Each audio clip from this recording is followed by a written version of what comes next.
ઉમરસાડીમાં લગ્ન પૂર્વે યુવતીએ આપઘાત કર્યો, પરિવાર અને પંથકમાં શોક। પારડી તાલુકાના ઉમરસાડી માછીવાડમાં સાગર સ્ટ્રીટ ખાતે દુઃખદ ઘટના બની છે।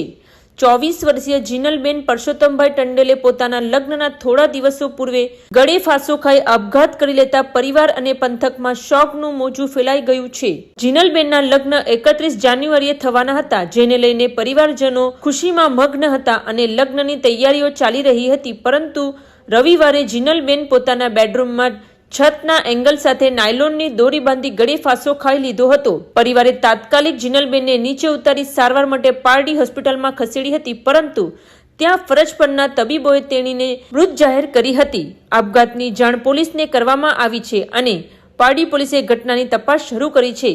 પરિવારજનોના નિવેદન લઈ જીવન ટૂંકાવવાના કારણો જાણવા માટેના પ્રયત્નો કરવામાં આવી રહ્યા છે। આ દુઃખદ ઘટનાએ ટંડેલ પરિવારની ખુશીનો માહોલ શોકમાં બદલાવી દીધો છે।